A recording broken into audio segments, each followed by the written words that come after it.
My name is Naromat. I come from Olcheleliai, a small village near the Loita Hills, where the wind carries the voices of the old and the trees grow thick like secrets.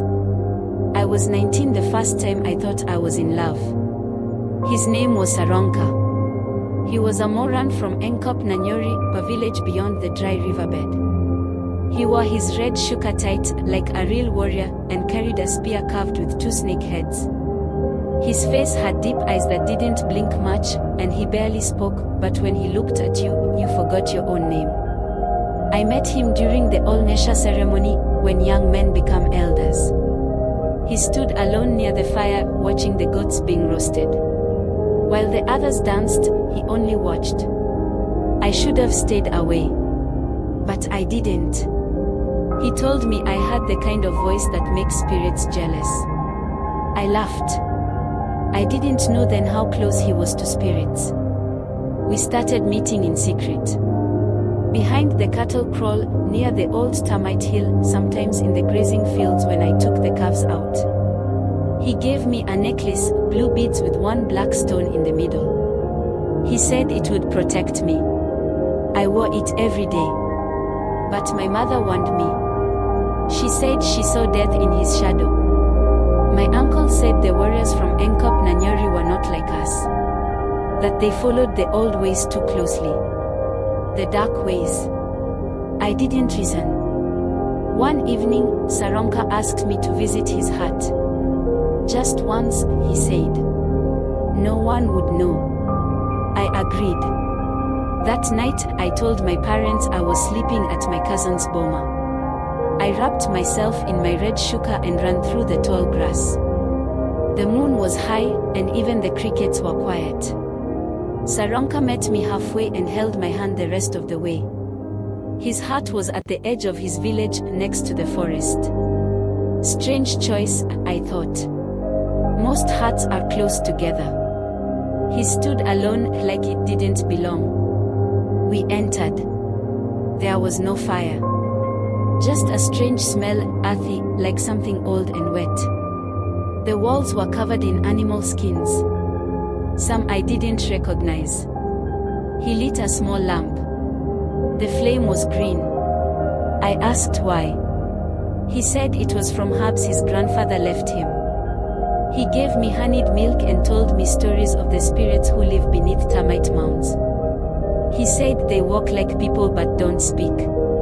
That if you see one, you should never follow it. I laughed. He didn't. When he went outside to get firewood, I stayed. That's when I heard something. A whisper from behind the curtain that separated his sleeping space. I thought maybe it was the wind. Then I heard it again. Neramat. I stood. Walked slowly. Pulled back the curtain. And what I saw. My legs almost gave out. Inside, against the wall, were dolls. But not children's dolls. They were made from animal bones, dried skin, and human hair. All braided like mine. All wearing little shukas. There were dozens. Each had a necklace. Like the one he gave me. In the center was a mat. Cowhide, black and red. On it was a face drawn with ashes. My face.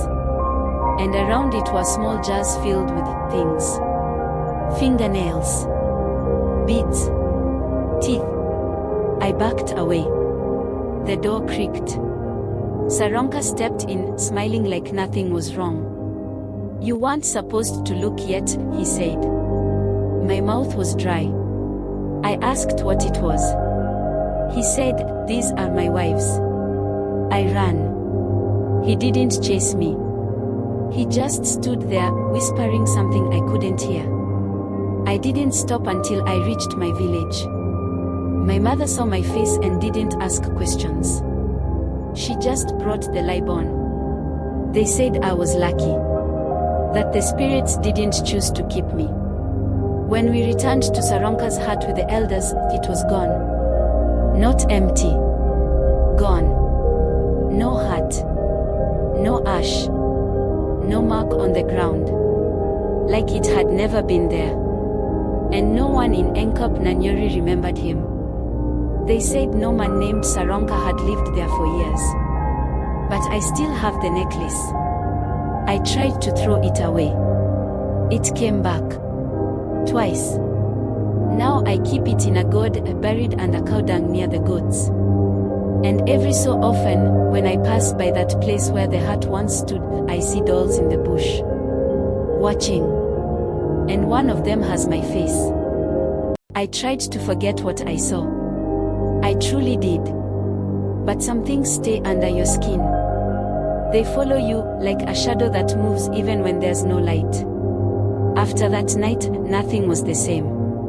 I didn't tell my friends the full truth. I said I got scared and left. But the elders knew. The Libon told my mother to burn the milk I drank from his hut, and I was made to wash with goat's blood and ash.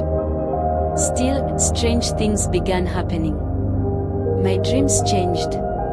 Every night, I saw Saronka. But not as I knew him. In my dreams, his eyes were hollow. His shuka torn. He didn't speak. Just pointed to the forest. Always the forest. And the whispering started. It wasn't in my ear. It was inside my head. It said the same thing over and over again. Come finish what you started. One morning, I found a small doll near the gate of my family's boma. Made of wood and tied with goat tendon. Its face was scratched with charcoal to look like me, tiny beaded earrings like mine. My mother crushed it, threw it into fire, and covered the ashes with cow dung. But the next day, it was back. Same doll. Same face. That's when I began to hear them at night. Footsteps. Slow, dragging steps around the hut. But when I opened the door, there was no one. Just red footprints in the soil. Barefoot. Thin. And then the animals changed. Our goats refused to pass the eastern fence. One cow stopped eating and just stared at the termite mound behind the boma until it died. Our dog backed into empty space and ran off one night, never came back. I asked the Libon again what was happening. He said, you made a bond with something that was not a man. I told him about the dolls. He nodded. There are spirits, he said, who live inside dead things. They wear skin, walk in our shape, but they are not of this world. You were not chosen. You were tricked. He gave me herbs to chew before sleep. Told me to never look in mirrors at night. But the dreams didn't stop. Then one night, I heard my name again. Outside my window. Whispered. Neramat. I knew that voice. But it came from a throat that shouldn't have been able to speak. I should have told someone. But shame is heavy. It keeps your mouth closed even when your heart is breaking. I followed the voice. Wrapped myself in my mother's blue shuka and walked into the trees. No lantern. No spear. Just the cold wind and a heart that didn't know if it was brave or stupid. I walked toward the old termite mound. The same one Saronka and I used to meet behind.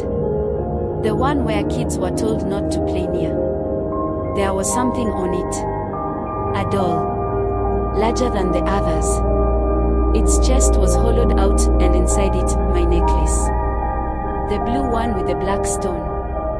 The one I lost when I ran from his hut. It pulsed. I'm not lying. It pulsed like it was breathing. Then I heard him. Not behind me. All around me. You came back. I turned.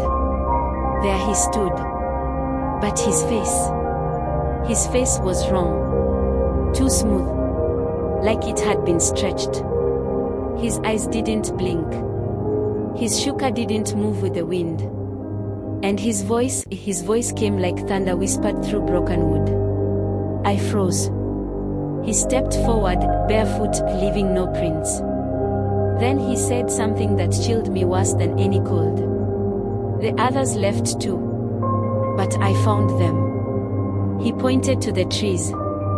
Dozens of dolls hung from the branches, all swinging softly like they were breathing together. Each one wore a small piece of something: beads, shuka cloth, earrings, teeth. And then I saw them. Faces I knew. Girls who disappeared over the years. Some we thought ran off to the towns. Others we thought were taken by raiders. They didn't run. They were here. They had always been here. "You're the last," Saronka said. I turned and ran. Fast. Branches tore at my legs. Roots grabbed at my ankles. I didn't look back. But I had him walking. Slow. Calm. Like he had all the time in the world. I reached the village screaming. My mother came out fast. Then others. I told them everything. They didn't laugh. Not this time. That night, the Libon came with 5 warriors. They walked toward the forest with cow horns, blood, and fire. They didn't return. Only the horns did. Left by the termite mound. Blackened. Melted. After the Libon and the warriors vanished, silence fell over our village. Not the quiet kind. The heavy kind, where even the birds stop singing and the cows walk slow, like they know something we don't. We didn't speak of what happened. But we all felt it. The air changed. It tasted like rust and ash. I stopped sleeping. Every time I closed my eyes, I saw the dolls. Swinging in the wind. Eyes open. Mouth stitched shut. And in the middle of it all, Saronka, or whatever was wearing his shape. One night, I found a mark carved into the wall of our hut. A spiral like the ones the Libon used to draw in the sand before a cleansing. But this one was wrong. It pulsed. I swear on my ancestors, it moved. My mother woke up with scratches on her arms the next morning. Then my brother's cow was found dead. Its head twisted all the way around. Eyes gone. Flies buzzing inside its ears, even though the body was still warm. The elders called a meeting. They said I brought something back. Something ancient. Something that hides inside men, waiting to be let in. They said it was older than our stories. That once, long ago, it was buried beneath the termite hills and forgotten. Until Saronka found it. Until I loved him. One elder, old and Kaiwa, said only one thing could close the door: I had to break the bond. The final one. The last gift I ever gave Saronka, my blood bead necklace. The one I found in the doll's chest. It's still tied to you, he said. Burn it, and the gate will close. If not, it will keep walking. Keep feeding. So I made a plan. I took the necklace. I took milk, ash, red ochre, and the herbs the Libon once gave me. I wrapped my arms in goat skin to hide the shaking. And just before midnight, I walked to the termite mound. It looked taller than before. Like it had grown. And at the top, him. Saronka. But now, his skin looked like bark. His eyes were white. And his voice. His voice came from the ground, the trees, and from behind my own teeth. You can't leave me, he said. I stood my ground. You were never him. You only wore his face. The dolls began to shake. Their mouths opened. They screamed. All of them. Screams like glass breaking and children crying all at once. I dropped to my knees. But I didn't stop. I took the necklace, poured the milk on it, and covered it in the ash and ochre. Then I lit the fire. The flames were weak at first. But as they touched the bead, the fire turned blue. Saronka shrieked. The dolls burst into flames, swinging wildly. The wind roared like a lion. He reached for me, but his hand passed through air. You gave me love. I gave you eternity. I shouted back. Then take it alone. And I threw the necklace into the mound. There was a sound like 100 birds flying at once. Then nothing. Silence.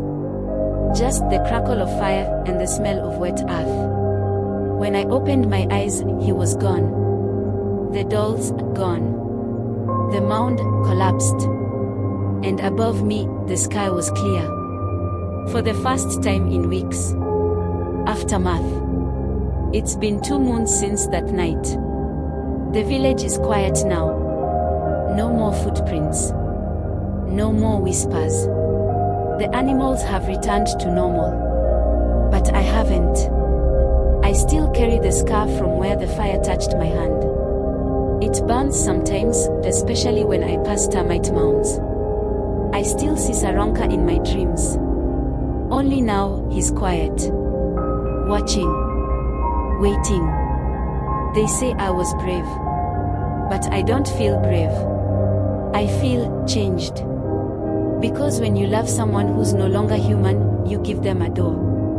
And even if you close it, sometimes they wait. Sometimes they knock again. And if you ever hear someone call your name from the trees after midnight, don't answer. Because it might be love. But it might also be the thing wearing love's face.